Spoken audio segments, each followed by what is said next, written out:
शिप्रा झा और आप देख रहे हैं 2025 विधानसभा चुनाव से जुड़ा पहला चुनावी बुलेटिन मुख्यमंत्री।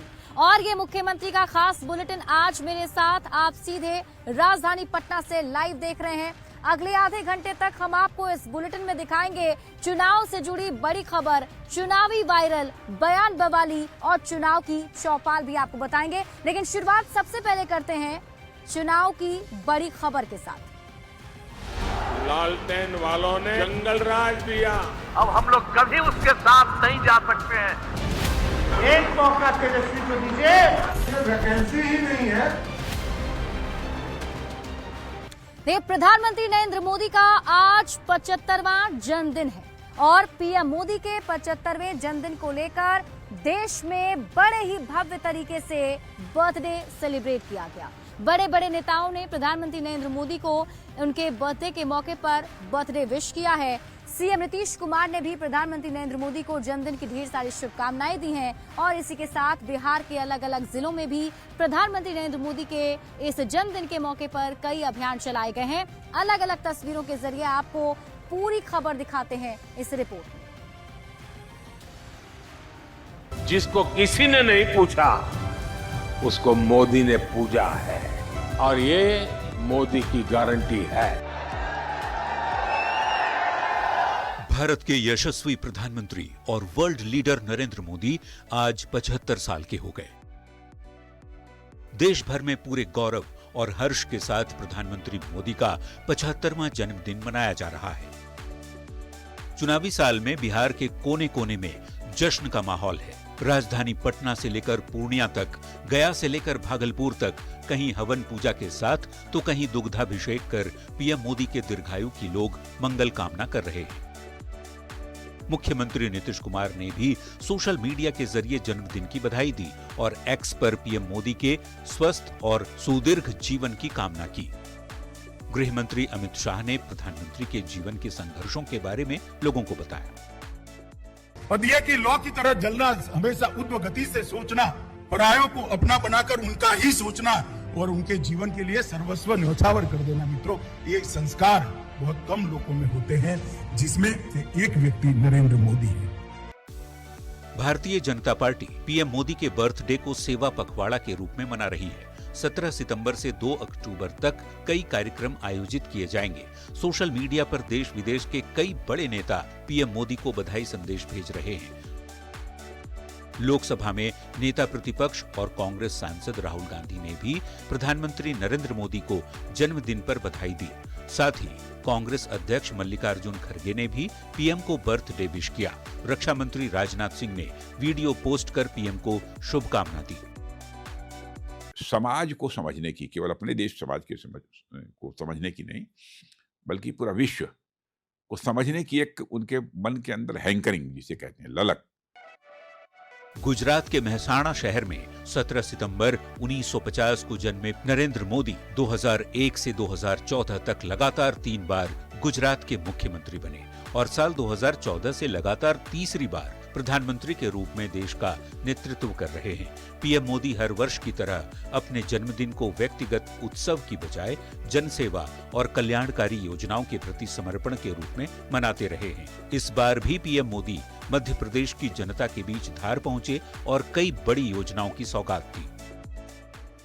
4 सबसे प्रमुख स्तंभ है। भारत की नारी शक्ति, युवा शक्ति, गरीब और किसान। पीएम मोदी को 75वें जन्मदिन पर देश और विदेश से लगातार शुभकामनाएं और बधाइयां मिल रही हैं। भारत को वैश्विक महाशक्ति बनाने वाले लोकप्रिय प्रधानमंत्री को अमेरिकी राष्ट्रपति डोनाल्ड ट्रंप, न्यूजीलैंड के प्रधानमंत्री क्रिस्टोफर लक्सन, ऑस्ट्रेलिया के प्रधानमंत्री एंथनी अल्बानीज और इजराइल के प्रधानमंत्री बेंजामिन नेतन्याहू ने वीडियो संदेश के जरिए जन्मदिन की बधाई दी और वैश्विक नेताओं ने पीएम मोदी को अपना सबसे अच्छा दोस्त कहकर संबोधित किया। ये सारे संदेश बताते हैं कि पीएम मोदी वैश्विक स्तर पर कितने बड़े और मजबूत लीडर हैं। Bureau report, news 18। और मुख्यमंत्री में बढ़ते हैं अगली खबर की ओर। मुख्यमंत्री में अब आपको बताते हैं, सीएम नीतीश कुमार ने गरीब मजदूरों के लिए एक बड़ा ऐलान किया है, उन्हें बड़ा तोहफा दिया है। निर्माण काम में लगे गरीब मजदूरों के खाते में 5-5 हजार रुपए की राशि ट्रांसफर की गई है ताकि उन्हें कपड़ा और यूनिफॉर्म दिया जा सके। इसको लेकर सीएम नीतीश कुमार ने आज 16 लाख श्रमिकों के खाते में करीब 802 करोड़ रुपए की राशि को ट्रांसफर किया है। ये रिपोर्ट दिखाते हैं।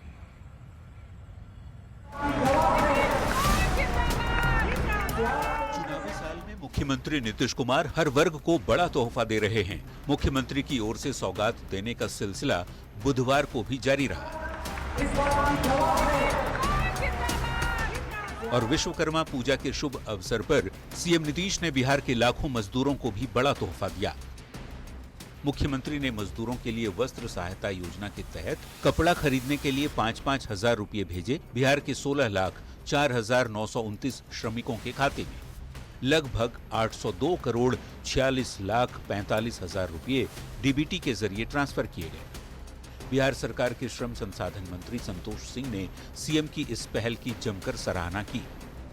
जो आज बिहार को इस स्थिति में लाए हैं, जो अपने खून पसीना से, उनके लिए आजादी के बाद माननीय मुख्यमंत्री जी ने 5,000 रुपया वार्षिक पोशाक योजना के नाम श्रमिकों को उन्होंने आज डीबीटी के माध्यम से उनके खाते में अंतरित किया है।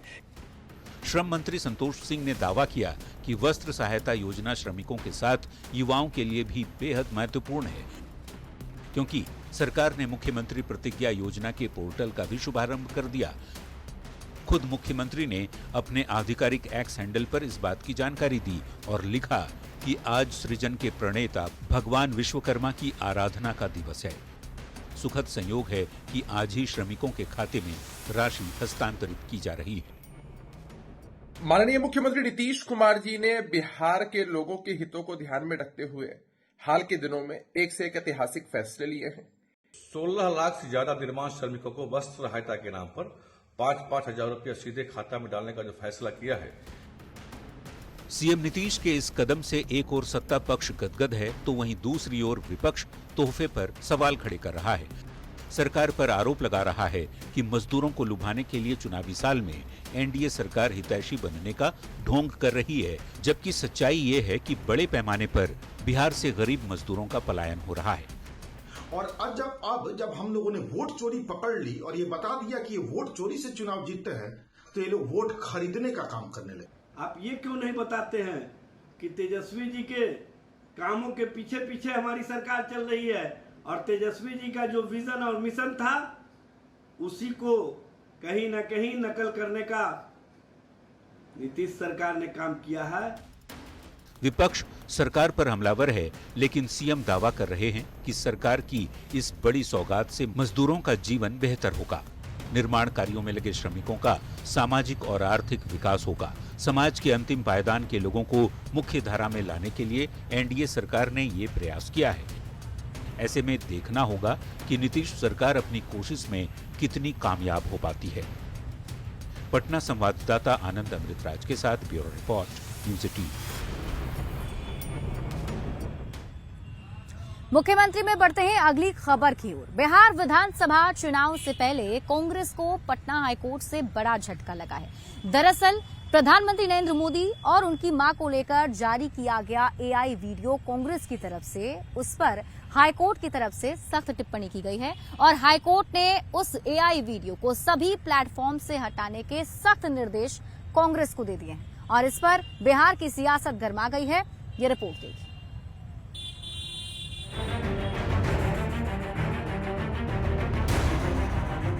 दरभंगा में वोटर अधिकार यात्रा के दौरान पीएम मोदी और उनकी मां को गाली देने के बाद बैकफुट पर आई कांग्रेस को एक और बड़ा झटका लगा है।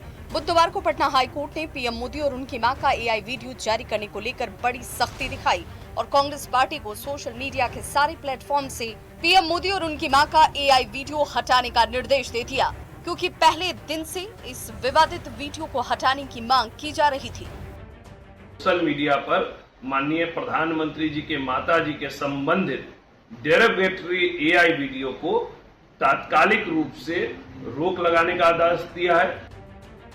कांग्रेस पार्टी की ओर से 11 सितंबर को एआई वीडियो जारी किया गया था, जिसमें पीएम मोदी को सपने में अपनी दिवंगत मां से डांट सुनते हुए दिखाया गया। शुरू से ही इस पर भारतीय जनता पार्टी आपत्ति जाहिर कर रही थी और वीडियो को मां, महिलाओं और गरीबों का अपमान बता रही थी। वीडियो विवाद ने जैसे ही तूल पकड़ा, मामला कोर्ट पहुंचा और उच्च न्यायालय ने वीडियो हटाने को लेकर सख्ती दिखाते हुए इस पर फटकार लगाई। बिहार बीजेपी के नेता इसे अब बड़ी जीत मान रहे हैं।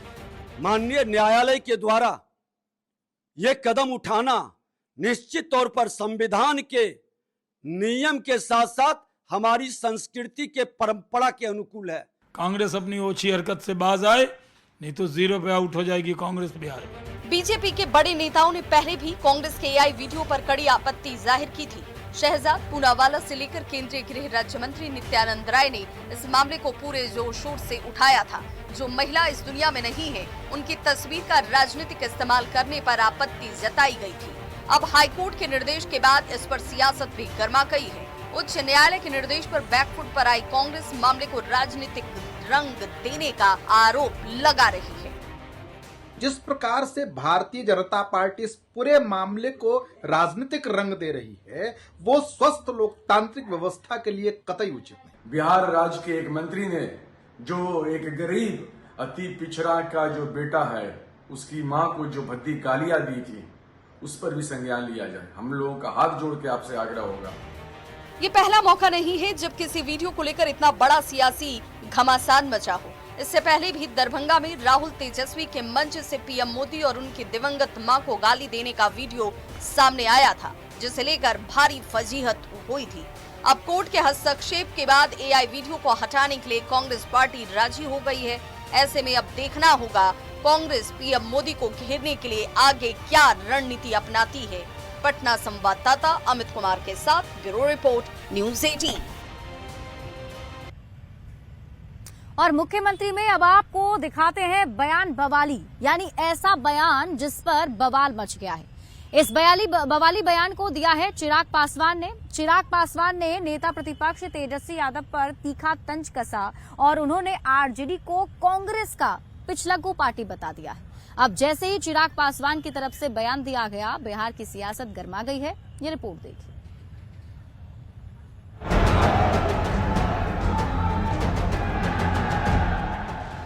बिहार में विधानसभा चुनाव की आहट तेज हो गई है और साथ ही बिहार की सियासत भी। जैसे जैसे चुनाव के दिन नजदीक आ रहे हैं, वैसे वैसे नेताओं के बीच जुबानी जंग भी तेज हो गई है। नेता एक दूसरे पर छींटाकशी भी कर रहे हैं और व्यंग्यात्मक अंदाज में ताना भी मार रहे हैं। लोक जनशक्ति पार्टी रामविलास के राष्ट्रीय अध्यक्ष और केंद्रीय मंत्री चिराग पासवान ने आरजेडी और तेजस्वी को लेकर ऐसा ही एक बयान दिया है, जिस पर सियासी बवाल मच गया है। चिराग ने राष्ट्रीय जनता दल को कांग्रेस पार्टी का पिछलग्गू बताया है। पूरी यात्रा समाप्त हो गई, पर राष्ट्रीय जनता दल एक पिछलग्गू पार्टी की तरह, कांग्रेस जैसी पार्टी जिसका ना के बराबर कोई जनाधार बिहार में है, उनके पीछे लगी रही। बुधवार को अपने संसदीय क्षेत्र हाजीपुर में चिराग ने तेजस्वी पर तंज कसा और ये आरोप लगाया कि वोटर अधिकार यात्रा के दौरान कांग्रेस पार्टी ने तेजस्वी को हाशिए पर धकेल दिया। पोस्टर, बैनर और गाड़ी तक का इंतजाम कांग्रेस ने अपने पार्टी नेताओं के लिए किया, जबकि तेजस्वी यादव को नजरअंदाज किया गया। इसी अनदेखी से आहत होकर छोटे भाई तेजस्वी अब अकेले यात्रा पर निकले हैं। इधर तेजस्वी की यात्रा पर बिहार बीजेपी अध्यक्ष दिलीप जायसवाल ने भी तीखा हमला बोला और कहा कि तेजस्वी बिहार अधिकार यात्रा नहीं, भ्रष्टाचार अधिकार यात्रा पर निकले हैं। उनको तो बिहार अधिकार यात्रा नहीं, भ्रष्टाचार अधिकार यात्रा पर भी निकलना चाहिए, क्योंकि वो उनका अधिकार है, तो निश्चित रूप से निकलेंगे। चिराग पासवान के तीखे तंज और दिलीप जायसवाल के बयान पर बवाल मच गया है। एनडीए के नेता ये बताने की कोशिश कर रहे हैं कि आरजेडी और कांग्रेस पार्टी में सब कुछ ठीक नहीं है। इस पर महागठबंधन के नेताओं ने भी एनडीए नेताओं पर करारा पलटवार किया है।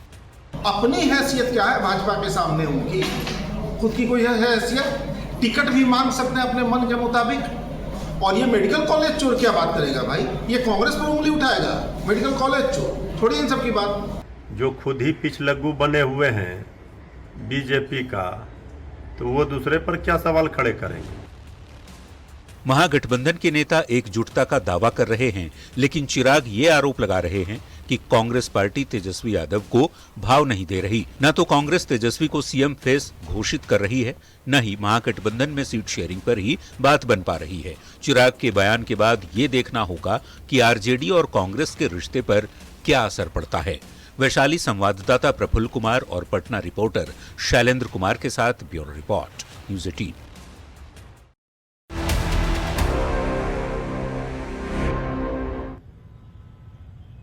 और मुख्यमंत्री में अब आपको दिखाते हैं चुनाव की चौपाल। और आज चुनाव की चौपाल आप देखिए आरा से। दरअसल आरा में भी सियासी सरगर्मी और सुगबुगाहट इस बात को लेकर जारी है कि इस बार बिहार में कौन बाजी मारेगा। क्या नीतीश कुमार का जादू बरकरार रहेगा या फिर तेजस्वी यादव को एक मौका मिलने वाला है? क्या कह रहे हैं लोग, इस रिपोर्ट में आपको दिखाते हैं।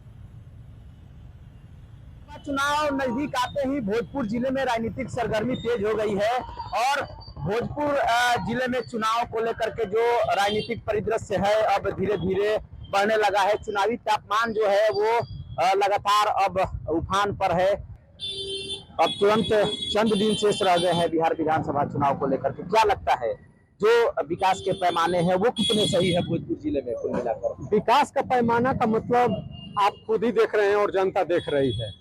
सरकार, वर्तमान सरकार भी इतना भोजपुर जिला में कर दिया है।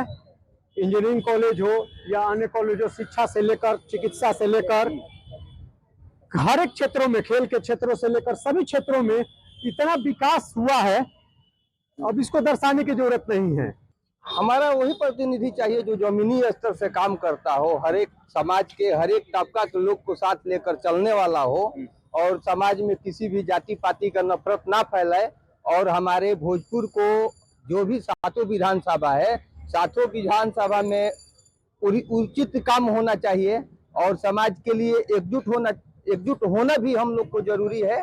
अब राजनीतिक सरगर्मी हो गई है। देखिए, सबसे बड़ी बात है कि विधानसभा चुनाव नजदीक है और बिहार की जनता इसके लिए उत्साहित है कि जितना जल्दी हो सके हमको मतदान करने का मौका मिले, क्योंकि ये एक सर्वश्रेष्ठ अधिकारों में एक अधिकार है, मतदान का अधिकार, जो हमसे कोई नहीं छीन सकता है। ये अपना मत है, हमको जिसको मन करेगा वो देंगे। लेकिन बिहार के हित में और आरा के हित में 7 विधानसभा सीटों पर हम यही चाहेंगे कि उम्मीदवार ऐसा हो जो निचले स्तर तक आदमी से जुड़ाव रखता हो, हर वर्ग के लोगों के साथ, हर समाज के लोगों के साथ उसका एक अपना व्यवहार हो, सब वर्ग में उसकी एक अपनी अलग पकड़ हो। इस प्रकार के शिक्षित और सुयोग्य उम्मीदवार जो जिसकी प्रतिष्ठा एक अलग प्रकार की हो। 25 साल से आरा के विधायक हैं माननीय अमरेंद्र प्रताप सिंह जी, जहाँ खड़े हैं आजादी के पहले का रोड बना हुआ है। बदला नहीं आ रहा?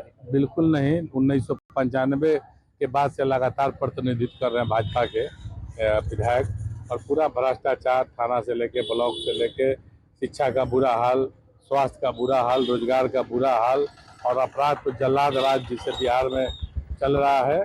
इसलिए इस सरकार को हटाना है जो हर वर्ग को लेकर साथ चले और विकास ही काम करे। हम लोगों को विकास का ही काम करना है। जो भी नेता हो, जो भी हो, विकास का कार्य करे वो नेता हम चाहिए हमको। जो 7 विधानसभा है उसको नेता जो काम करे। लेकिन फिर चुनाव में तो फिर जाति पाति का मुद्दा वो तो कुछ रहेगा।